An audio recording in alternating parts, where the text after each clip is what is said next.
Your alarm goes off at 6. You drag yourself out of bed, commute to work, and spend the entire day grinding away, yet you still feel financially strained.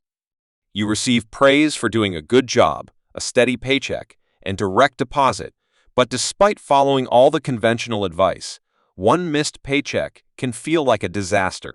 Why does a safe salary sometimes feel like a trap rather than a pathway to freedom?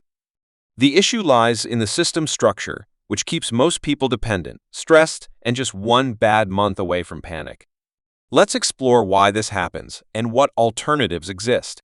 First, the system trains you to rely on a single income stream. From school onward, the message is clear: get good grades, secure a good job, and rely on your paycheck. You essentially trade your time for money from this one source. Every financial obligation in your life is based on that single number, your salary. This might feel secure until something unexpected occurs: a layoff, a medical issue, or a company restructure. If one decision made by someone else can sever your only income source, that's not true security, it's dependence. Second, the system subtly encourages you to spend every raise you receive.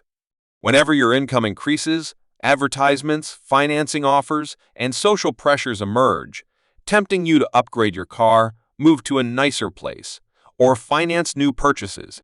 On paper, you may seem to earn more, but your fixed costs rise alongside your salary, rent, car payments, subscriptions, and lifestyle expenses. The outcome is straightforward. While your paycheck increases, your sense of freedom does not. You continue to live paycheck to paycheck, albeit with more expensive items. Third, the system values owners more than earners, and most people are never taught this distinction. Employees typically think in terms of hourly wages and salaries, whereas owners and investors focus on assets. An asset is something that generates income even when you're not actively working. Investments in the stock market. However, most salaried employees are only taught to save a little and spend the rest. No one explains that your salary should be viewed as a tool to acquire assets, not merely a number used to cover nicer bills. To approach your salary differently, view it as a bridge rather than a prison. Allocate a percentage of your take-home pay, like 10 to 20%, towards savings, debt repayment, and investments before budgeting for lifestyle expenses. Set intentional limits on your lifestyle to prevent every raise from inflating costs. For example, keep housing expenses below a certain percentage of your income, or continue driving a paid-off car to direct more funds toward assets.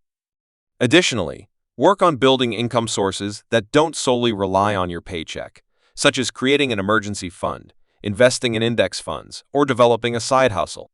These changes won't happen overnight, but each step will help transform your salary from a trap into a launching pad for financial freedom. Use your paycheck to buy time, options, and assets, breaking free from the cycle of dependency on your salary. If this resonates with you, please take a moment to subscribe, like, and share this with a friend who feels trapped by their salary. Comment: I am building my exit plan so we can support each other on this financial journey.